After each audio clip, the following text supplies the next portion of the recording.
지금 런던 현지는 그야말로 초상집 분위기입니다. 아니, 정확히 말하면 뒤늦게 밀려온 거대한 후폭풍에 휩싸여 있습니다. 한 남자의 입에서 나온 짧은 한마디가 프리미어리그 전체를 뒤흔들고 있기 때문입니다. 그 발언의 주인공은 다름 아닌 토트넘 호스퍼의 다니엘 레비 전 회장입니다.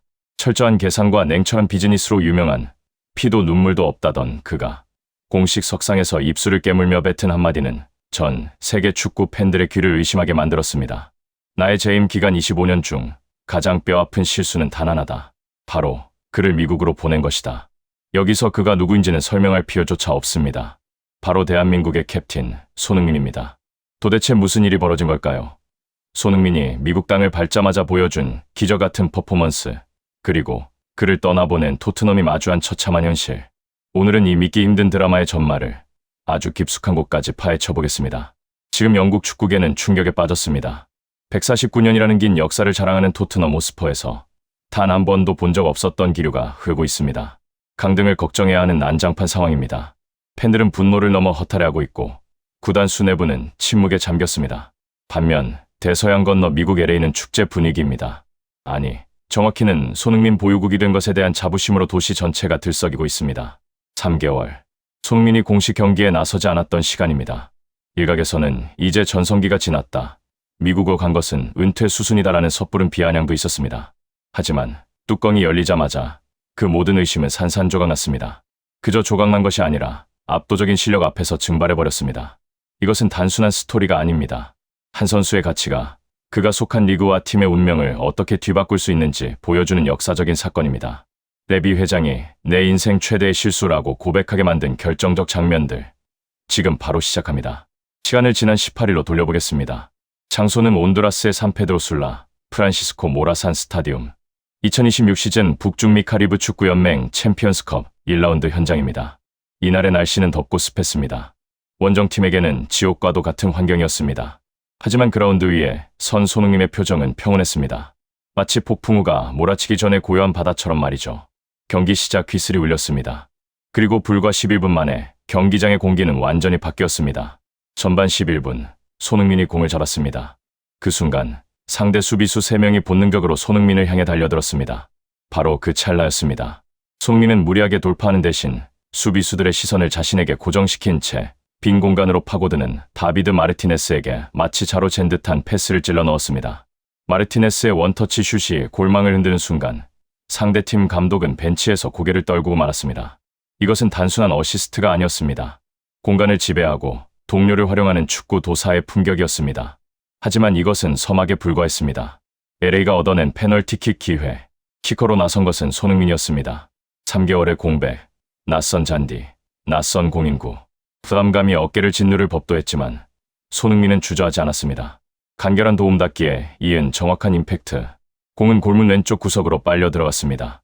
시즌 첫 골이자 그가 미국 무대에 찍은 첫 번째 발자국이었습니다. 동료들은 마치 우승이라도 한 것처럼 그에게 달려들어 기쁨을 나눴습니다. 그런데 진짜 쇼는 그때부터였습니다. 전반 24분, 후방에서 날아온 롱패스를 받은 손흥민의 트래핑은 예수의 경지였습니다.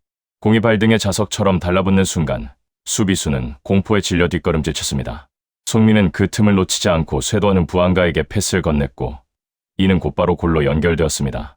그리고 전반 39분, 또다시 손흥민의 발끝이 번뜩였습니다. 문전혼전 상황에서 침착하게 공을 확보한 그는 욕심부리지 않고 더 좋은 위치에 있던 티모시 틸만에게 공을 양보했습니다. 틸만의 득점. 이로써 도움 해트트릭이 완성되는 순간이었습니다. 1골 3도움.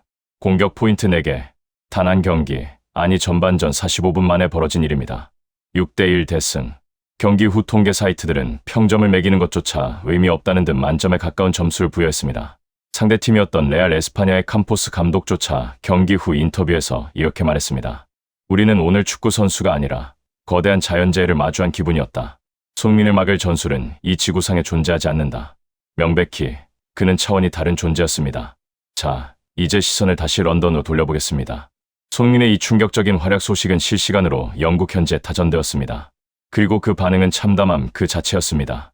토트넘 호스퍼 스타디움 주변의 펍에서는 탄식이 흘러나왔습니다. 스카이 스포츠와 BBC 등 현지 매체들은 앞다퉈 손흥민의 활약상을 대서특필하면서 동시에 토트넘의 현재 상황을 신랄하게 비판하기 시작했습니다. 토트넘은 심장을 팔아치웠다. 왕이 떠난 자리에 남은 것은 폐허뿐이다. 가장 충격적인 것은 다니엘 레비 전 회장의 반응이었습니다. 현지 소식통에 따르면 레비는 손흥민의 경기 하이라이트를 본 직후 집무실에서 한동안 말을 잇지 못했다고 합니다. 그리고 이어진 사석에서의 발언이 언론을 통해 흘러나왔을 때 팬들의 분노는 폭발했습니다. 우리는 그가 30대 중반에 접어들었다고 판단했다. 에이징 커브를 우려했고 주급 체계를 개편해야 한다는 경제적 논리에만 매몰되어 있었다. 하지만 그것은 내 축구 경영 인생 역사상 가장 어리석은 판단이었다. 손흥민은 나이가 들수록 기량이 떨어지는 선수가 아니라 와인처럼 더 깊어지고 강력해지는 선수였다는 것을 나는 그를 잃고 나서야 깨달았다. 사실 레비 회장은 철저한 장사꾼입니다. 선수의 가치를 숫자로만 판단하는 것으로 악명 높습니다. 그런 그가 실수를 인정했다는 것은 단순히 손흥민이 골을 많이 넣어서가 아닙니다. 손흥민이 떠난 후 토트넘이 잃어버린 것이 득점력뿐만이 아니기 때문입니다. 토트넘은 지금 리더십의 부재라는 심각한 병을 앓고 있습니다. 그라운드 위에서 동료들을 독려하고 위기 상황에서 흐름을 바꾸며 팬들에게 끝까지 포기하지 않는 모습을 보여주던 캡틴 소니의 빈자리, 그 거대한 구멍을 메울 수 있는 선수는 현재 토트넘, 아니 전 유럽을 통틀어도 찾기 힘듭니다. 영국의 전설적인 공격수 앨런 시어러는 자신의 팟캐스트에서 이렇게 한탄했습니다. 토트넘은 단순히 10골, 20골을 넣는 공격수를 보낸 게 아닙니다. 그들은 구단의 영혼을 팔았습니다. 손흥민이 LA에서 보여준 저 이타적인 플레이를 보세요. 자신이 골을 넣을 수 있음에도 동료에게 양보하고 팀 전체를 춤추게 만듭니다. 저런 선수를 돈 몇 푼 아끼겠다고 내보낸 겁니까? 이건 범죄나 다름없습니다. 심지어 토트넘의 영원한 라이벌, 아스널의 레전드 티엘의 앙리조차 거들었습니다. 나는 아스널 사람이지만 축구인으로서 손흥민을 존경하지 않을 수 없다. 그는 미국의 잔디 위에서도 여전히 월드 클래스임을 증명했다. 토트넘이 그를 잡지 않은 건 프리미어리그 전체의 손실이다. 수치로도 증명됩니다. 손흥민 이적 후 토트넘의 유니폼 판매량은 40% 이상 급감했습니다. 아시아 마케팅 수익은 반토막이 났고 경기장 투어 프로그램의 예약률도 곤두박질 쳤습니다. 레비 회장이 땅을 치고 후회하는 진짜 이유는 손흥민이라는 브랜드가 가진 천문학적인 가치를 제 발로 걷어찼기 때문일 것입니다. 하지만 여러분, 우리가 주목해야 할 진짜 이야기는 따로 있습니다. 1골 3도움이라는 화려한 스코어 뒤에 숨겨진 손흥민의 지난 3개월입니다. 많은 사람이 의아해했습니다. 왜 손흥민은 LA에 가자마자 뛰지 않았는가? 부상이 있는 것 아닌가? 프리시즌 5경기 전경기 결장, 먹튀 아니냐? 이런 악의적인 루머가 돌 때도 손흥민은 침묵했습니다. 그저 묵묵히 훈련장에 가장 먼저 출근하고 가장 늦게 퇴근했습니다. 사실 여기에는 놀라운 비밀이 숨겨져 있었습니다. 손흥민은 지난 10년간 영국에서 추춘제를 소화했습니다. 가을에 시즌을 시작해 봄에 끝나는 일정입니다. 하지만 미국은 춘추제입니다. 봄에 시작해 가을에 끝납니다. 이 생체 리듬의 차이는 선수 생명을 위협할 만큼 치명적일 수 있습니다. LA 구단 측은 손흥민을 즉시 투입해 티켓을 팔고 싶었을 겁니다. 하지만 손흥민과 구단은 미래를 봤습니다. 2026년 월드컵, 그리고 LA에서의 롱런을 위해 손흥민은 당장의 환호 대신 철저한 몸 관리를 선택한 것입니다. 그 3개월 동안 손흥민은 무엇을 했을까요? 현지 스태프들의 증언에 따르면 그는 투명 인간이 아니었습니다. 벤치에서, 라커룸에서 어린 선수들에게 자신의 노하우를 전수했습니다. 영어가 서툰 남미 출신 선수들에게는 스페인어를 섞어가며 다가갔고, 훈련이 끝나면 동료들을 집으로 초대해 한국 음식을 대접하며 원팀을 만들었습니다. 그 결과가 바로 지난 18일 북중미 챔피언스컵 1차전에서 터져나온 것입니다. 부안가가 골을 넣고 가장 먼저 누구에게 달려갔습니까? 바로 손흥민이었습니다. 마르티네스가 득점 후 누구를 가리켰습니까? 바로 손흥민이었습니다. 이미 LA 선수들은 그를 마음속에 캡틴으로 인정하고 있었던 것입니다. 이것이 바로 손흥민의 품격입니다. 자신이 빛나기보다 팀을 빛나게 하고 말이 아닌 행동으로 증명하는 리더십. 그 순간 우리는 깨달았습니다. 레비 회장이 잃어버린 것은 단순한 득점 기계가 아니었습니다. 그는 1조 원을 주어도 살 수 없는 위닝 멘탈리티 그 자체를 잃어버린 것입니다. 경기가 끝난 후 온두라스의 밤하늘 아래서 손흥민은 환하게 웃었습니다. 그 미소를 보며 런던의 토트넘 팬들은 밤새 눈물을 흘렸을지도 모릅니다. 어쩌면 이것은 예정된 비극이자 새로운 희망의 서막일지도 모릅니다. 토트넘은 자신들이 가진 보석의 가치를 몰라봤고 그 대가로 혹독한 겨울을 맞이했습니다. 반면 그 보석을 품은 LA와 미국 축구는 전례 없는 황금기를 맞이할 준비를 마쳤습니다. 다니엘 레비의 후회는 이미 늦었습니다. 버스, 아니 비행기는 이미 떠났습니다. 하지만 우리 축구 팬들에게는 다행스러운 일입니다. 손흥민의 축구는 아직 끝나지 않았기 때문입니다. 아니, 오히려 더 자유롭고, 더 강력하고, 더 아름답게 진화하고 있습니다. 유럽을 정복하고 이제 아메리카 대륙마저 자신의 발 아래 둔 대한민국 남자 손흥민이 써내려갈 2026년의 새로운 전설을 우리는 그저 감사한 마음으로 지켜보면 될 것 같습니다. 이 위대한 여정에 함께하고 싶으시다면 구독과 좋아요 버튼을 눌러주세요. 손흥민 선수의 더 놀라운 소식으로 다시 찾아오겠습니다. 지금 미국 워싱턴 정가가 발칵 뒤집혔습니다. 이것은 단순한 스포츠 뉴스가 아닙니다. 미국의 심장부, 법과 역사가 살아 숨쉬는 국회의사당 내셔널 스태추어리 홀의 200년 철칙이 흔들리고 있기 때문입니다. 미국 역사상 가장 보수적이고 가장 폐쇄적이라 불리는 공화당 의원들마저 입을 모아 그러면 인정할 수밖에 없다며 찬성표를 던지고 있는 이 믿기 힘든 상황. 도대체 무슨 일이 벌어지고 있는 걸까요? 놀랍게도 그 논란의 중심에는 미국의 대통령도 전쟁 영웅도 아닌 동방의 작은 나라 대한민국에서 온 축구 선수 손흥민이 서 있습니다. 미국 내 유력 언론과 워싱턴의 소식통에 따르면 최근 LAFC의 홈구장이 아닌 워싱턴 D.C.의 상징적인 구역에 손흥민 선수의 업적을 기리는 기념비적인 조형물, 즉 동상 건립을 추진하자는 법안이 물밑에서 논의되고 있다는 충격적인 소식이 전해졌습니다. 단순히 공을 잘 차서일까요? 아닙니다. 골을 많이 넣어서라면 메시나 호날두의 동상이 먼저 세워졌어야 했습니다. 하지만 미국인들이 지금 손흥민에게 열광하는 이유는 그가 보여준 축구 그 이상의 가치 때문입니다. 돈과 명예 그리고 자본주의의 끝판왕이라 불리는 미국 땅에서 그들이 잊고 지냈던 가장 순수한 리더십과 희생의 가치를 손흥민이라는 이방인이 일깨워 주었기 때문입니다. 오늘 영상은 단순한 국뽕 영상이 아닙니다. 왜 세계 최강대국 미국이 149년 메이저리그 사커 역사를 통틀어 전례 없는 예외를 만들려고 하는지 그 소름 돋는 진실을 추적하는 거대한 드라마입니다. 지금부터 전 세계가 주목하고 있는 워싱턴의 비밀 회의록을 열어보겠습니다. 이 말도 안 되는 이야기의 시작은 지난주 워싱턴 D.C.에서 열린 한 비공개 청문회에서 비롯되었습니다. 주제는 스포츠를 통한 사회통합과 미국의 미래였습니다. 통상적으로 이런 자리는 지루한 통계나 나열하고 끝나는 것이 관례입니다. 바로 그 순간 정적을 깨고 한 노년의 의원이 발언대에 섰습니다. 그는 평소 이민자 정책에 가장 배타적이고 미국의 전통을 중시하기로 유명한 강성 보수파 의원이었습니다. 그런 그가 꺼낸 말은 장내를 충격에 빠뜨렸습니다.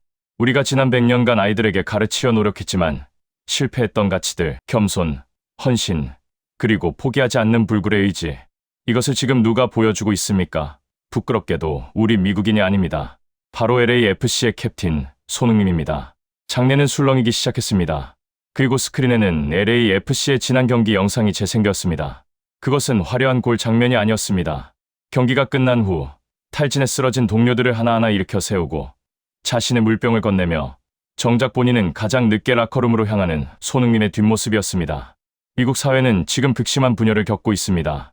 인종, 빈부, 이념의 갈등으로 찢어진 이 거대한 나라에서 손흥민은 기묘하게도 모든 계층을 통합하는 아이콘이 되었습니다. 백인 상류층은 그의 프로페셔널한 태도와 품격에 반했고 히스패닉과 흑인 커뮤니티는 밑바닥에서 시작해 최고에 오른 그의 성공 스토리에 열광합니다. LA 지역지의 한 칼럼니스트는 이렇게 썼습니다. 손흥민은 단순한 축구 선수가 아니다. 그는 걸어 다니는 아메리칸 드림의 교과서다. 그런데 아이러니하게도 그는 한국인이다. 우리는 그에게서 우리가 잃어버린 미국의 혼을 보고 있다. 워싱턴 정가에서 논의되고 있는 동상 혹은 기념비 건립 추진은 바로 이러한 맥락에서 나왔습니다. 이것은 단순한 팬심이 아닙니다. 미국이라는 거대한 제국이 자신들의 정신적 결핍을 채워주는 한 영웅에게 바치는 최고의 경의이자 절박한 구애인 것입니다. 특히 최근 LAFC가 북중미 챔피언스컵에 진출하는 과정에서 보여준 손흥민의 리더십은 결정적인 트리거가 되었습니다. 팀이 위기에 빠졌을 때 4조 원의 가치를 지녔다는 그 발로 가장 꾸준히 이를 도맡아 하며 팀을 구해낸 그 장면. 미국인들은 그 장면에서 캡틴 아메리카보다 더 현실적이고 강력한 영웅을 발견한 것입니다. 미국 메이저리그 사커의 중흥기를 이끌었던 데이비드 베컴. 현재 인터 마이애미의 구단주인 그는 현지 매체와의 인터뷰에서 이렇게 말했습니다. 나도 LA 갤럭시에서 뛰었고 동상을 받았다. 하지만 솔직히 말하겠다. 내가 받은 사랑은 스타로서의 사랑이었다. 하지만 손흥민이 받고 있는 사랑은 존경이다. 만약 미국 의회가 그를 위해 특별법을 제정한다 해도 나는 기꺼이 그 법안에 서명할 첫 번째 증인이 될 것이다. 베컴의 이 발언은 엄청난 파장을 일으켰습니다. 자존심 강하기로 소문난 베컴이 자신의 후배이자 경쟁팀의 에이스를 위해 이토록 강력한 지지를 보낸 것은 전례가 없는 일이기 때문입니다. 더욱 놀라운 것은 프랑스의 전설 티에리 앙리의 반응입니다. 그는 평소 냉철한 분석으로 유명하지만 손흥민의 동상 건립 이슈에 대해서는 감정을 숨기지 않았습니다. 워싱턴에 동상을 세운다고? 나는 찬성한다. 왜냐하면 손흥민은 축구라는 스포츠가 전쟁이 아니라 예술이자 감동이 될 수 있음을 증명했기 때문이다. 그의 미소, 그리고 그의 눈물은 국경을 넘어 모든 인간의 심장을 건드린다. 이것은 외교관 100명이 10년 동안 할 일을 혼자 해낸 것과 같다. 명백히 이것은 과장이 아닙니다. 실제 데이터가 그것을 증명합니다. 손흥민 선수가 LAFC로 이적한 이후 미국 내 유소년 축구 등록률은 전년 대비 300% 이상 폭증했습니다. 특히 아시아계 이민자 가정뿐만 아니라 백인과 흑인 가정의 아이들이 등 뒤에 SON이라는 이름을 새기고 잔디밭을 뛰어다닙니다. 경제적 효과는 더 놀랍습니다. 워싱턴 포스트의 분석에 따르면 손흥민 선수가 창출하는 경제적 파급 효과, 이른바 소니코노미는 연간 2조 원에 달한다고 합니다.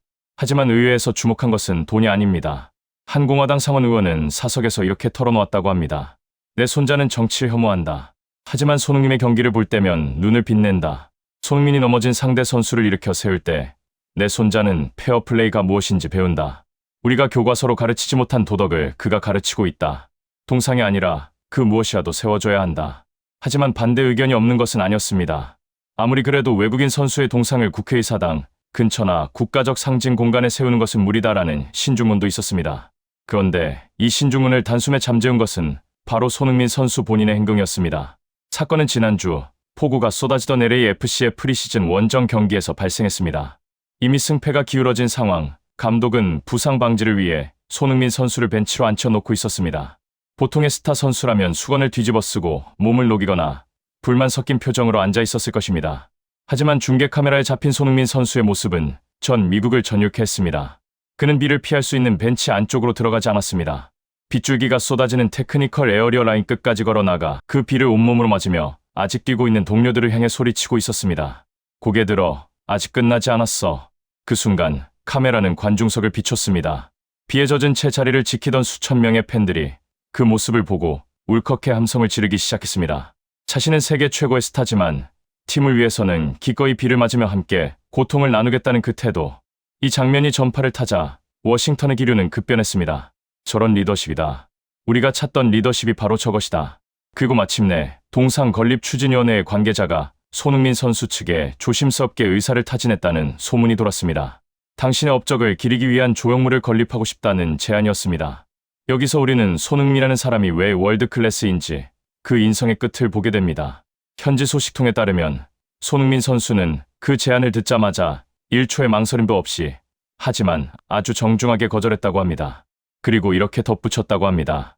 제 동상을 세울 돈이 있다면 그 돈으로 축구를 하고 싶어도 할 수 없는 아이들을 위한 작은 잔디 구장을 만들어 주십시오. 저는 동상으로 남는 것보다 아이들의 웃음소리로 남고 싶습니다.